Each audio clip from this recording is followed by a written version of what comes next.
My name is Michael Gayed, publisher of the Lead Lag Report, and our special guest, Eric Basmajian, who was kind enough to come in last minute, given that I had a cancellation today, and is always a great follow. So I encourage all of you, as you're listening, to also consider following him. So, Eric, I was scrambling with you a little bit in the morning around directions for where to take this conversation, and I have seen more and more of my own media appearances getting traction around anything that relates to housing, right? So I figured, all right, let's talk about housing, given concerns about mortgage rates, concerns about pricing.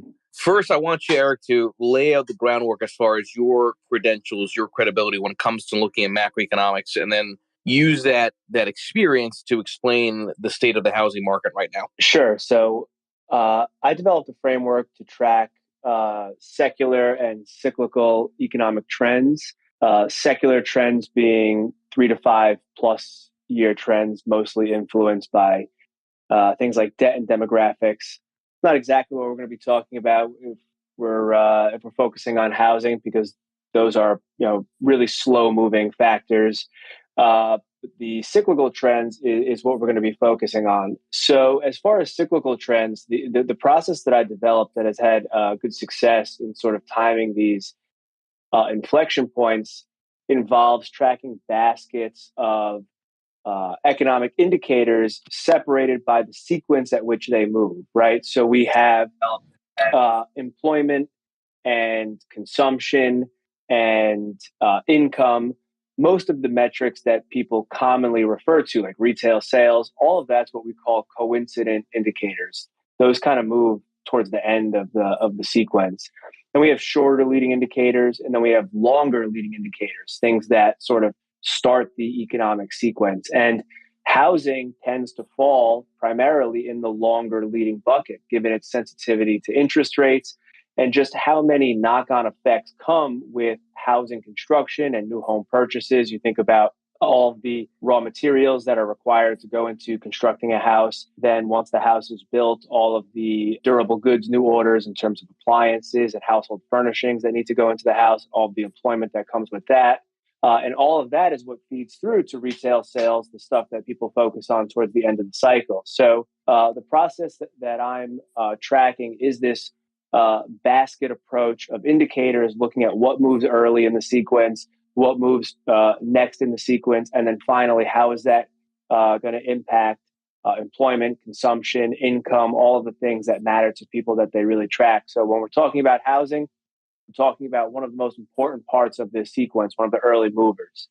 Okay, so let's talk about that sequence in the context of a sequence which has been very abnormal this year, which is the sequence of returns when you look at stocks and bonds, right? So it is relatively rare in history, and even in the 70s, to have such an unrelenting high correlation where stocks sell off and treasuries sell off, meaning yields rise on the long end, and that means, by extension, mortgage rates rise on the long end. Talk through how you're seeing mortgage rates here in the context of what I myself believe has effectively been a bond market crash, and at what point you think that cost of capital is going to really potentially freak out equity investors. Yeah, so the timing of the spike in interest rates and when equity markets implode is always a little bit of a guessing game. What you're really trying to guess, if we put it in economic terms, is when does the consensus feel that a recession is unavoidable, right? And a lot of people like to think that stock prices are a leading indicator. That's sort of the conventional wisdom. And to some extent, that's true, but I wouldn't say that the S&P 500 as it's constructed today is a very good leading indicator, because it's concentrated so heavily in large technology stocks. It's got a big weighting of consumer staples. These are non-cyclical businesses, so they're not going to react as heavily as industrials or home builders or more of the economically sensitive sectors of the stock market. So when we're looking at when is this rise in interest rates going to cause the S&P 500 to crash, by the time that happens, you'll have had massive portions of the cyclical equity market that already down 30, 40, 50%, some of which we've seen play out. So when we talk about equity markets, most people focus on the S&P 500, and I just want to caveat that the S&P 500 would be the last index to move. It's not a leading index. It's a defensive index. If you're looking for parts of the global equity market that would move first to a cyclical slowdown or worried about a recession, you'd want to be focused on emerging markets, some of the industrial sensitive international countries like Germany. And then in the domestic space, you'd want to be focused on things like the Russell 2000, home builders, industrials, any housing related stock, any industry that touches the housing sector. And what we have seen is those sectors are down quite substantially. So I would think that this rise in interest rates is already impacting equities. It just hasn't impacted the S&P 500, which is should be expected. The S&P 500 should fall last. Bringing it back to the economic sequence, though, longer leading indicators would be something like a rapid change in Fed policy, right? A rate of change, acceleration or deceleration in monetary policy could certainly jumpstart a cycle. So what we saw was the Fed hold out on tightening policy for too long, and then they sort of panicked. And what they did was they pushed one of the fastest rate of change deltas in their policy that we've ever seen, right? People talk about, well, policy is still quote unquote easy. It's not the level of policy, it's the rate of change in their policy, right? So they changed the direction of their policy incredibly dramatically within 4 or 5 months. And the impact of that has been that mortgage rates and by extension, treasury rates and corporate bond rates have surged. By my calculation, it's the largest 18-month change in composite of corporate rates, mortgage rates, and treasury rates. Those would be longer leading indicators, right? Because the Fed moves policy, that policy change filters through to treasury rates and private borrowing rates. If we're focusing on housing, see the big spike in mortgage rates. So now what happens in the sequence? You're likely to see a pullback in purchase applications, which we've seen. The refi index is down for the MBA housing index, but I don't focus on the refis as much as the purchase applications index, which strips out the refinances. And the purchase applications are down 14% from a year ago, which is quite consistent with that sequence of tighter policy, higher rates, slowdown in purchase activity. The next thing that we would likely see is a pullback in building permits or applications for new permits. And only then would it start to filter into some of the new construction numbers and residential construction. And then you'll need to see a slowdown in those numbers before it impacts employment. So by the time it impacts employment, this sequence has been underway for 6 months, 8 months, 12 months, depending on how long it's played out. And the lead into your question was about the speed of this cycle. It's been unusual. It's been, one of the faster accelerations coming out of the COVID low. It's been one of the fastest decelerations. And now we've had the fastest spike in interest rates, which by my calculation would mean that this cycle is going to play out the downside quicker than most also. Let's go with that because it does lead to a more generic question, which I'll then make more specific, which is given your framework when it comes to looking at the economy, how do you assess tail risks? And I'm not talking about a crash in the stock market. I'm talking about tail risks to the economy where it's more than just sort of your run-of-the-mill downside surprise on economic data. It's something much more severe. How do you think about that?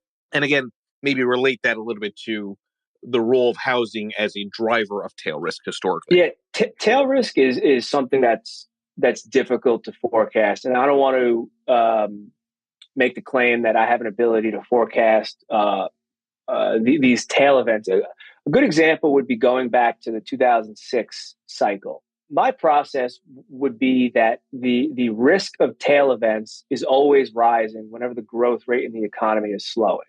So my framework basically just says you have to be in a defensive position every time growth is slowing.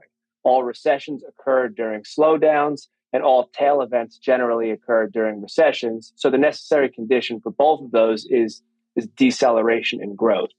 So if we go back to the 06, 07 slowdown, the cycle actually peaked. The highest peak growth rate was January of 06. And then the cycle started to decelerate. So by 2007, it was incredibly clear that the housing market was slowing dramatically. You had 20-30% decline in volumes of things like building permits already. The rate of change in home prices was coming down quite substantially. So it was clear that you were in a major housing market downturn by then. But at that point, I still don't think it was easy to predict that it was going to evolve into a global banking crisis. Relating that to today, I would say that you have similar conditions in that you have a downturn in the economy that's ongoing. The downturn's been in existence for about a year now in terms of the slowdown in growth. You have tremendous secular imbalances in terms of poor demographics and extreme levels of debt, which would increase the probability of those tail events. And then you have a Federal Reserve that's tightening policy into both of those circumstances. So that would be the framework that I would use to assess tail risk. It's just probability assessment, but there's no indicator that I have or no stress signal that would say that the tail risk is coming at the end of this year. I simply look at the rate of change in growth that's coming down. I look at some of the secular conditions like debt and demographics, which show clear imbalances. And then I would say, is the Federal Reserve throwing fuel on that fire? And the answer would be yes. So I would suggest that the probability of tail events in the forward outlook would be higher than average for sure. But it's interesting, right? Because if it's a tail risk is ultimately about growth slowing, well, housing is a pretty big driver of growth and credit creation, right? In terms of home equity loans. So it does go back to the observation that typically housing is seen as a leading indicator, which kind of goes back again to the name of the space. Now, last week I was talking to two subscribers separately. Each of them happened to be in Australia, different parts of Australia. And I spoke to another subscriber who lives in Finland. We're talking markets, talking global. And I asked all three of them independently, how's the housing market locally where you are, in your countries, in your localities? And they would go through their whole discussion around the housing market the last 2 years. And I could have replaced everything they said that was specific to their country, Australia or Finland, and swapped the US for it. In other words, everything that was being said by these people in other countries sounded exactly like what's happening in the US, which makes sense because COVID was a global phenomenon. Talk about global risks you think that might be coming, if you think they might be coming when it comes to housing, because a lot of people are looking purely at the US, but I really do think people are underestimating how elevated property is outside the US as well. Yeah, I don't have any special insight into any countries specifically, but I would say that economies cycle, and whether you are China and you have a heavy control, or you're the United States or Europe, economies tend to follow the same general sequence, just because you're not going to have uh, a company increase employment before they have sufficient new orders. And you're not going to have an increase in new orders if there is not, something that sparks a change in demand, like a lowering of interest rates or expansion in credit. So all the economies generally follow the same basic sequence. Housing, which comes in the middle or in the early part of that, and what would cause a problem in the housing market would be a rapid rate of change increase in borrowing costs, specifically mortgage rates. So any country that's experiencing a significant rise in mortgage rates, and I find that these cycles on average play out about 18 months, from the long leading to the coincident. So when I'm looking at the rate of change in interest rates, 18 months tends to be an appropriate window. So any country that's seeing a historic 18-month change in interest rates, that would foreshadow slowing economic conditions in the housing market in the coming months. Now, going back to the original point, that could mean different things for different countries, right? So a huge housing market slowdown in China could pose significantly greater risks than a housing slowdown in the United States, given that real estate is something like 35% of their economy, where it's only something like 8% or 7% of our economy here. So, as far as another country, I would be looking for what's the extent of the rise in their mortgage rates in terms of the speed of the increase, how leveraged is their economy to the real estate sector, and then how leveraged is their banking system to that real estate. And I don't have great insights into any country specifically, but those would be the things that I would be looking at. China would be obviously on one extreme of a country that looks to or would be a high candidate to have problems from a significant real estate slowdown, while the United States economically would certainly follow the housing sector to the downside. The probability of it manifesting into some crazy banking crisis would be a lot lower here than there. The first part that I would say is it's not the level of mortgage rates that matters, it's the rate of change. So if mortgage rates were 10%, you couldn't do anything with with that information without knowing where it came from. Because if mortgage rates were 15% and then they dropped to 10, I would suggest that you'd have an increase in housing activity because it's a rate of change decrease. If mortgage rates were 2% and then they went to 10, that would be a problem. So you're ending in the same place, but it's the way that in which you get there. So first point is the level of the mortgage rate's not as significant as the rate of change. Secondly, is that the 1970s, this is something that I've wrote about a few times, had the most explosive demographics that the country will probably ever see, and as long as all of us on this call are still alive. After the war in World War II, you had a significant increase, the baby boom, right? That was the end of the 40s. Fast forward 20, 25 years, that takes you to the 1970s. So you had the largest explosion in working age population that the country's ever seen. So in 1970, you had labor force growth of about 1%. By the end of the 1970s, labor force growth was averaging over 3%. So it was just a unbelievable secular, nonstop demographic tailwind supporting a massive need for new housing, for durable goods, for everything that you consume in your 25 to 54-year-old bracket. So it was really a secular demographic story. By comparison, labor force growth over the last 10 years has been about 0% now. So we're comparing a delta of 300 or 3% labor force growth to zero. So the 1970s was very much a massive demographic story. The last point that I would just make is that in the 1970s, total debt to GDP was about 150%. It's 375 today. So it's a demographic story at a time when the country was lightly indebted versus terrible demographics today with high levels of debt. So those would be the main differences. If you look at the population estimates for the 15 to 64-year-old bracket in the United States or the 25 to 54-year-old bracket, the estimates for the next 10 years is about 0% growth in that age bracket. Those estimates are proving to be optimistic. So we're actually coming in over the last couple of years below those estimates of flat population growth in that cohort. And then the second factor is when the demographic wave was coming in the 1970s, aggregate debt was extremely low. It was only about 150%, but that includes the federal government, the private sector, the financial sector. That includes everything.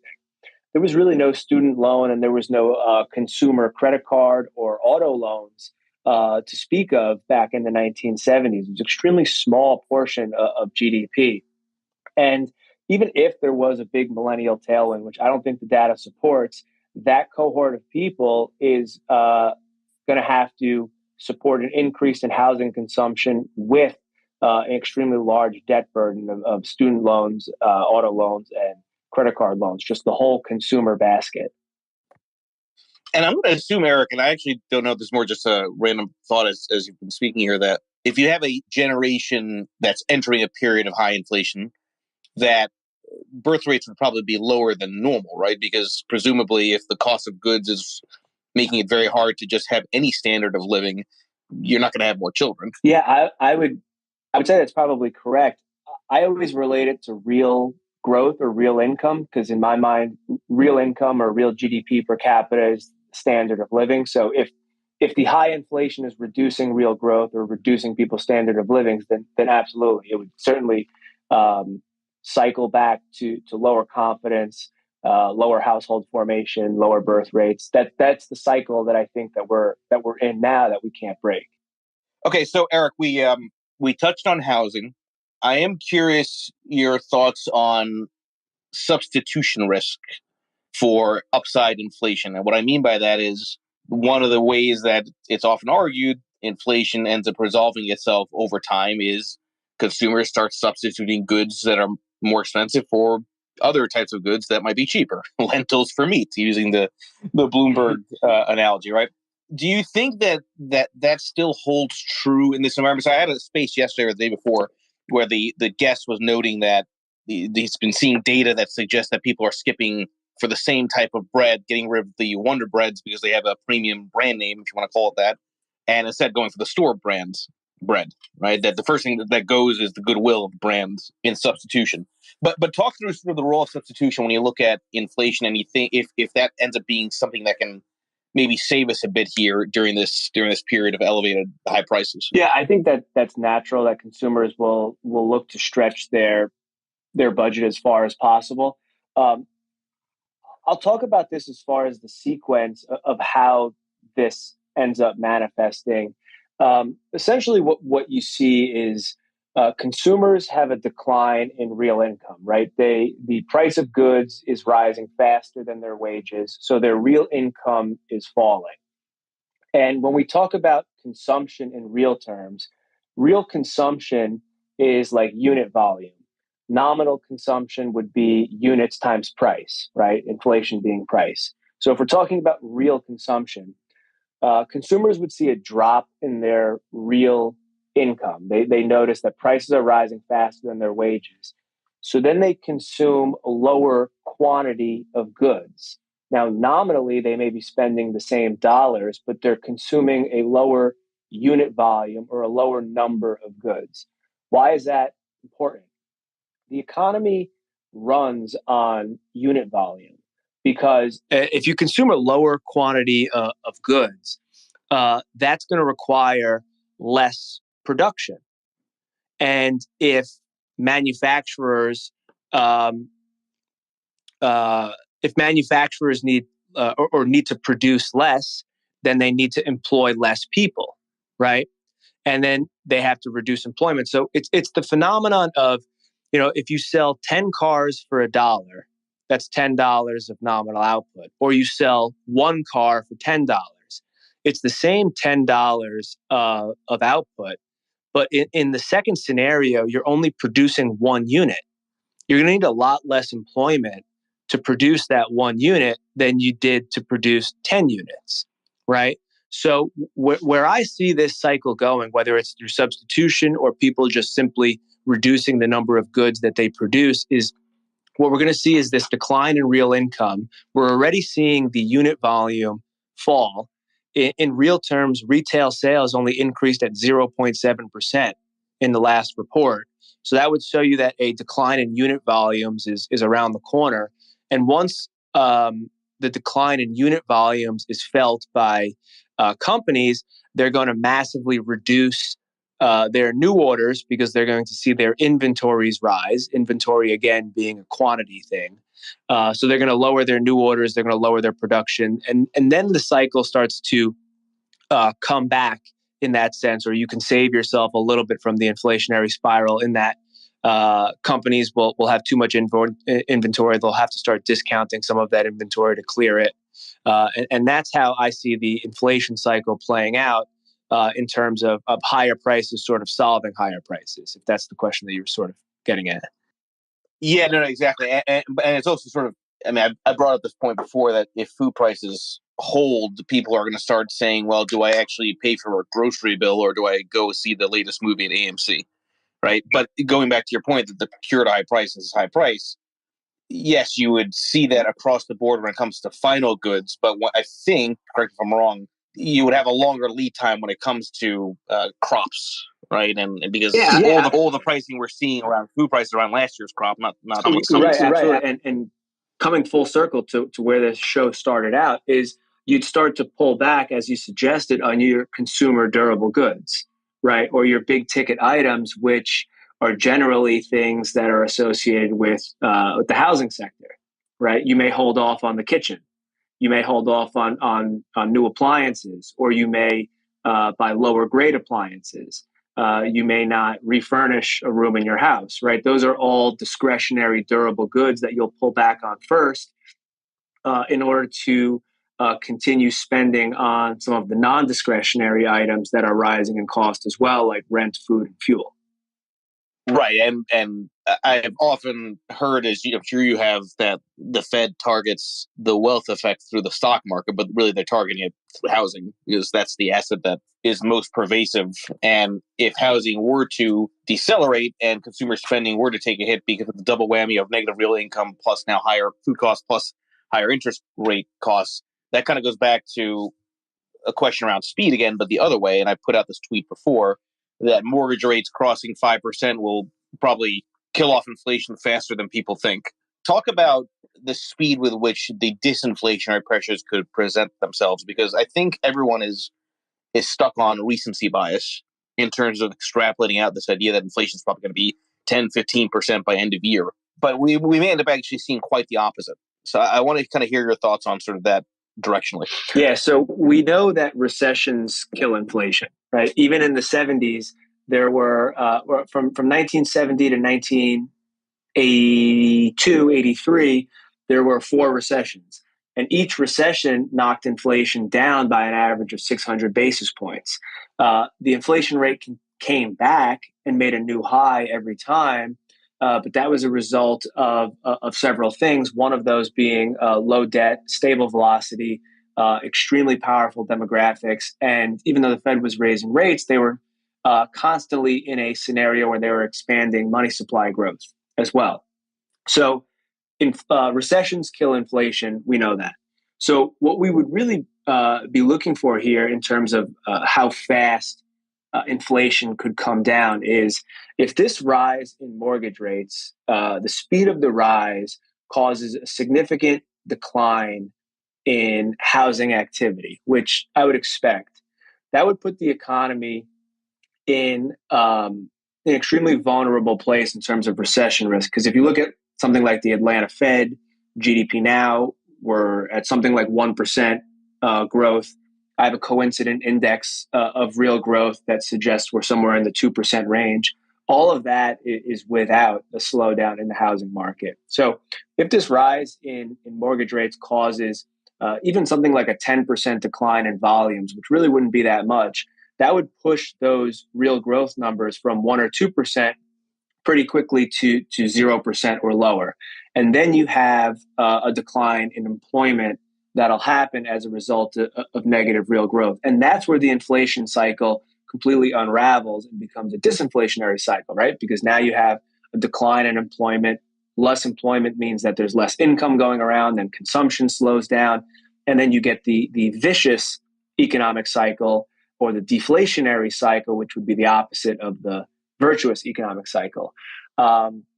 So if that sequence plays out, I think that by the end of the year, the inflation rate could start coming down pretty significantly.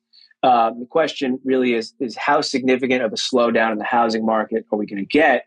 And based on the historical changes in mortgage rates, this being basically the most extreme, I think that on the conservative side, you could suggest that there'd at least be a mild slowdown in the housing market. And given that the conditions of growth are so weak already, I think that by the summer, I'm not saying that we'll have a recession by the summer, but the conditions for a recession will be very well in place by the summer months. And if we end up tipping into a full recession, then I do believe the inflation rate will come down pretty sharply. So it really comes down to recessions, because recessions cause job losses, and you're really not going to have sustained inflation if you have persistent job losses.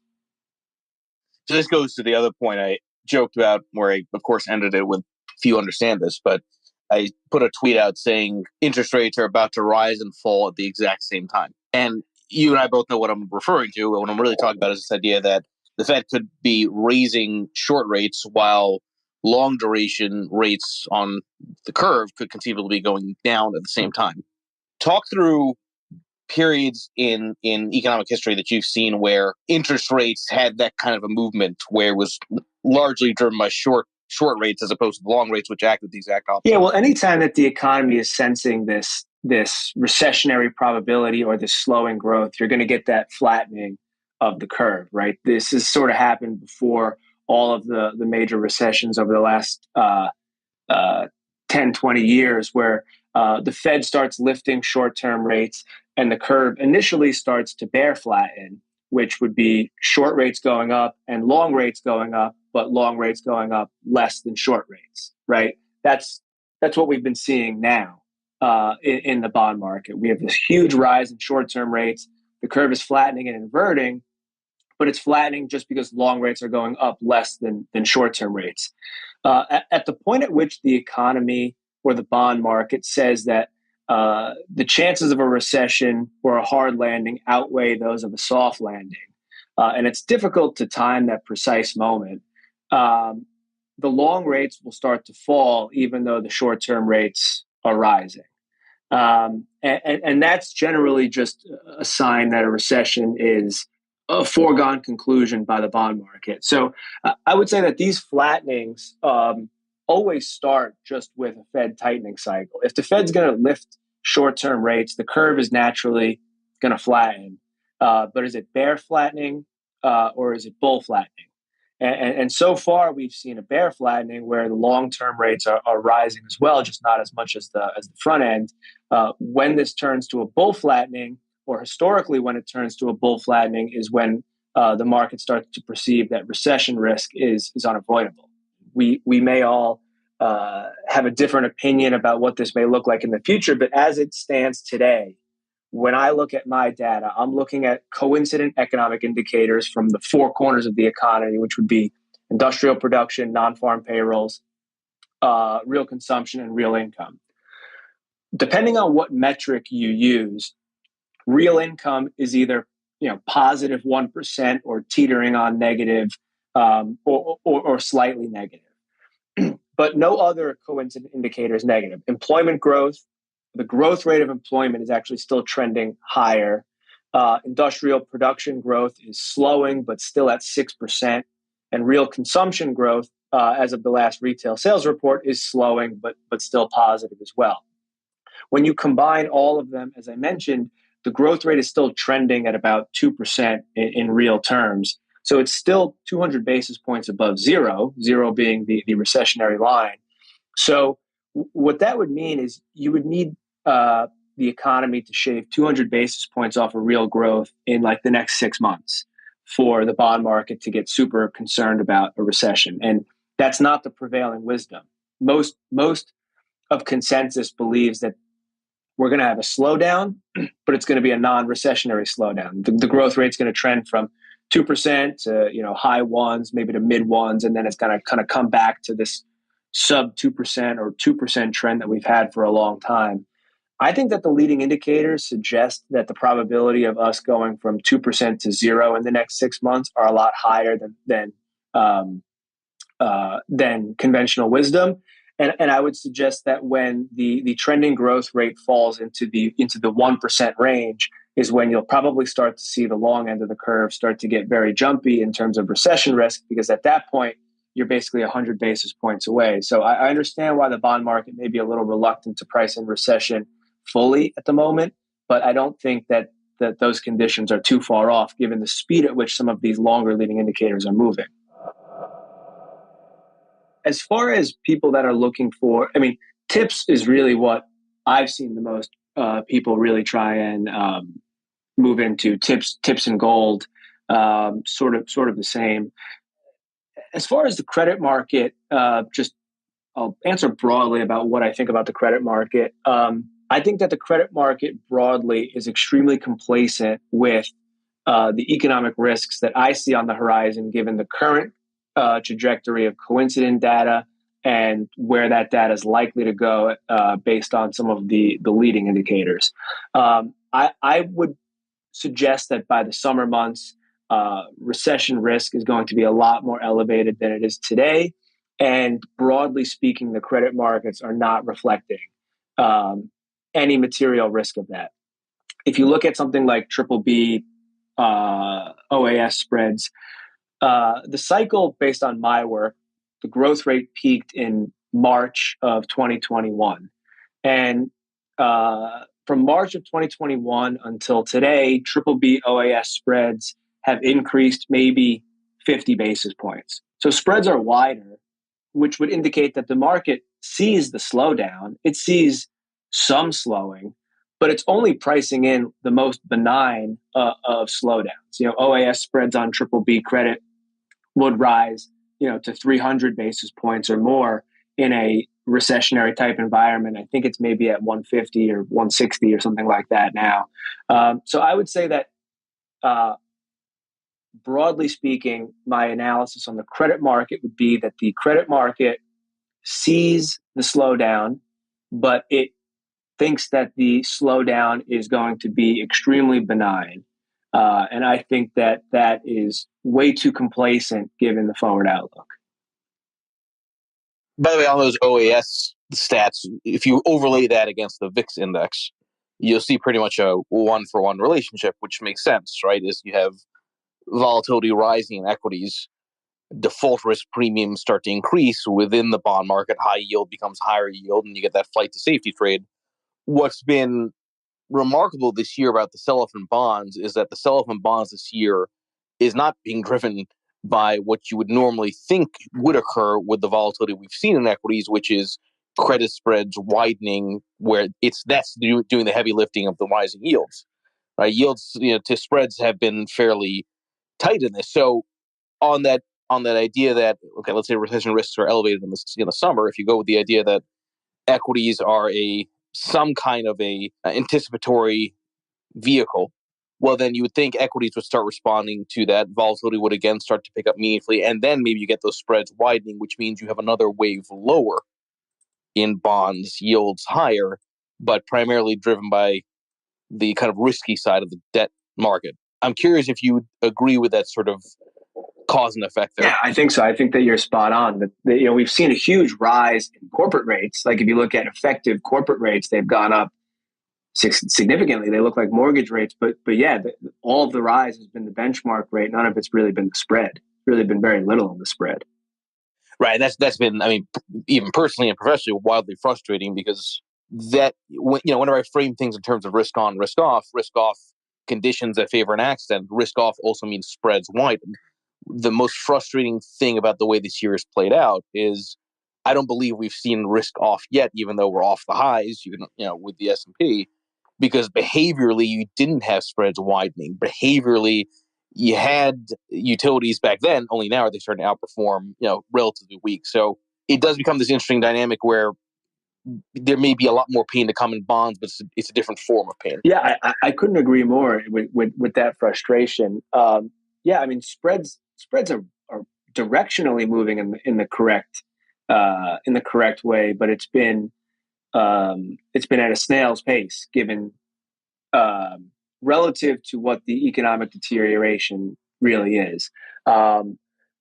All of the damage in risk assets, like you said, there hasn't really been a proper risk off mode, and I would probably agree with that.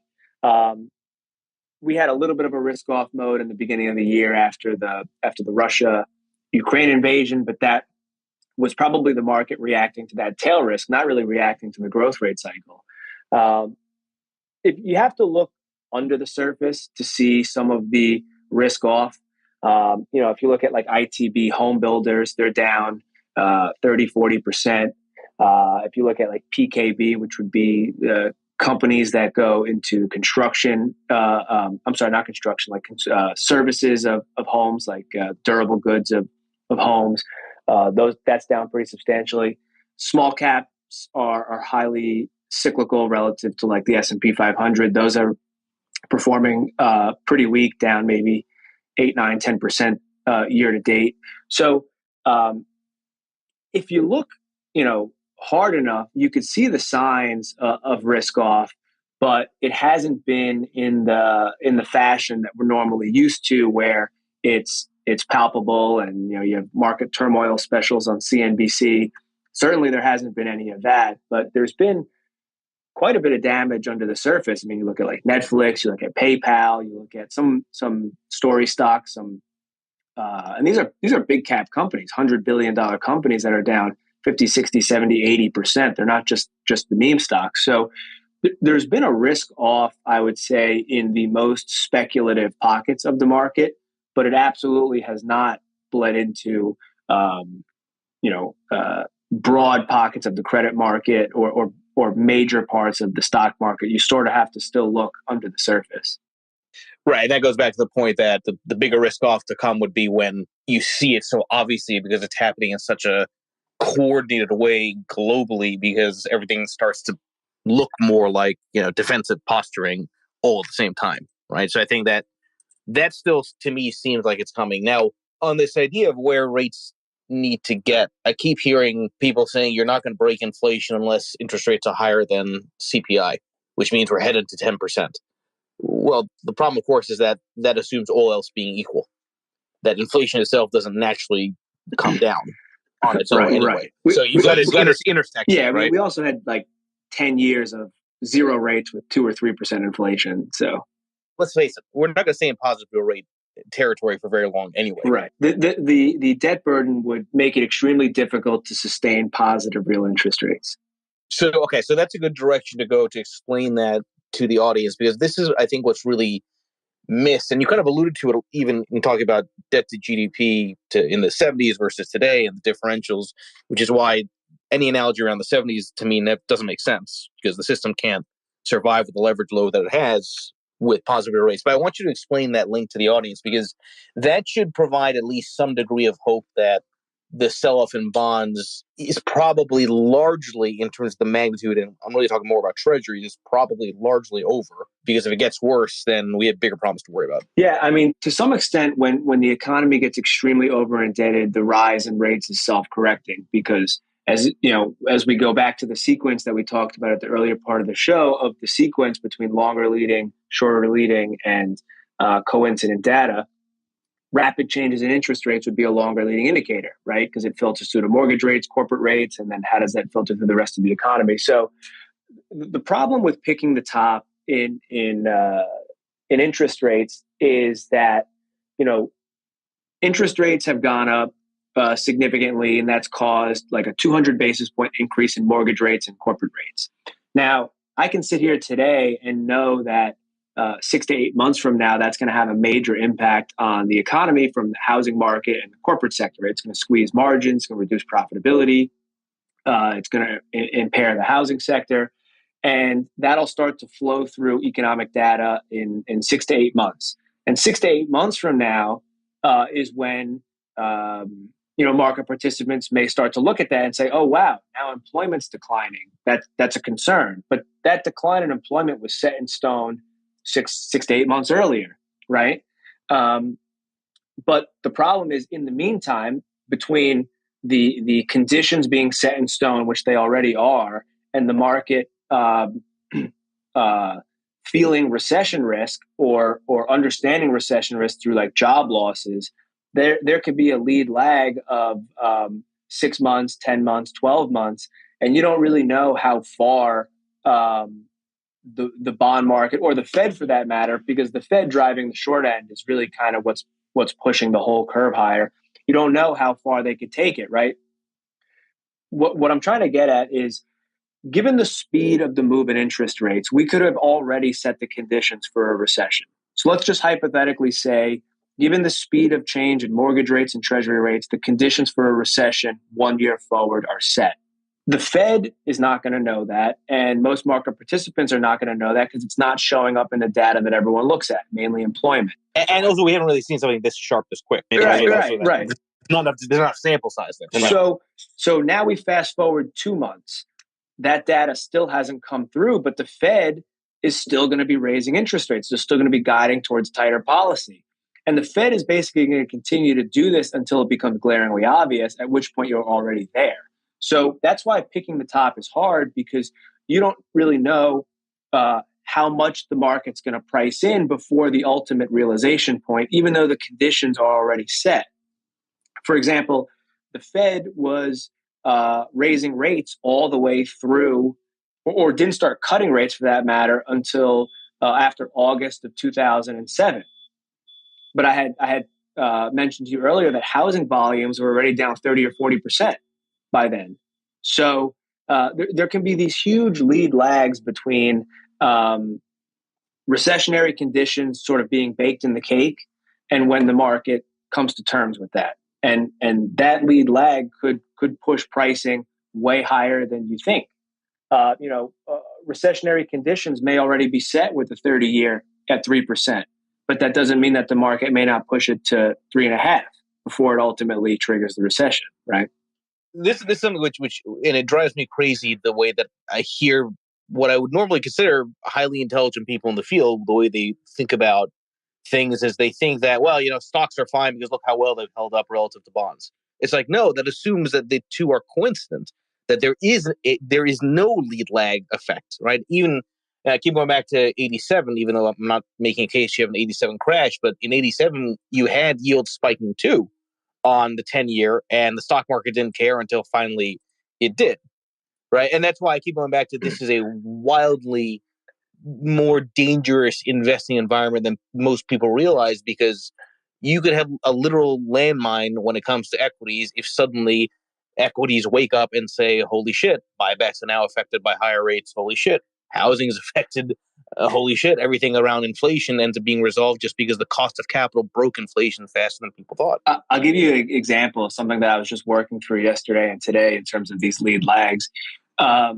As I mentioned, in the 2006 cycle, the peak growth rate was January of 2006, right? So if in January 2006, you said bonds should start outperforming stocks, which would be consistent, 500 days later, so a year and a half later, that would bring you to July of 2007. The Russell 2000, or so stocks, had outperformed bonds by 35%. So even though the cycle had been slowing for a year and a half, and you were in July of 07, there had already been marginal subprime lenders that had gone under. There had been a lot of economic destruction. There's unbelievable declines in the housing market already. So a year and a half into the slowdown, stocks outperformed bonds by 35%. A year later, bonds outperformed stocks by almost 100%. So there are huge lead lags that are difficult to time exactly, and then the move can happen sort of all at once. So it's very difficult to time these things from a standpoint of, the cycle slowing. So bonds should be outperforming stocks, or stocks should be outperforming bonds, or you sort of have to look at it from the start of the cycle to the end of the cycle. And what happens in the middle is very difficult to predict. I would think, if history is any guide, by the end of this cycle, bonds will have outperformed stocks. But we're right in the middle of the cycle. We don't know when it's going to end yet. It could last for another 6 months and end in recession. It could last for another 12 months. We could have a soft landing. We could have a hard landing. All of these things will play into that, which are difficult to predict. But yeah, that's just an example of how long some of these lead lags can be, and how extreme some of the moves can be in directions that are seemingly illogical. And by the way, that link there around the cycle for bonds is goes back to, you want to have more bonds when unemployment is near a historic low. You want to have more stocks when unemployment is near a historic high. Right. That would be a classic leading indicator sequence there. Right. The mean reversion sort of with cycles as well. So listen, everybody that's joined for the hour, please give Eric Basmajian here a follow. Again, very thoughtful, has some phenomenal research. I encourage you to take a look at his website and check out his pinned tweet for some information there. And everybody, please enjoy the rest of your day. And Eric, as usual, you're the man. I appreciate it. Thanks, Michael. Thank you, everybody.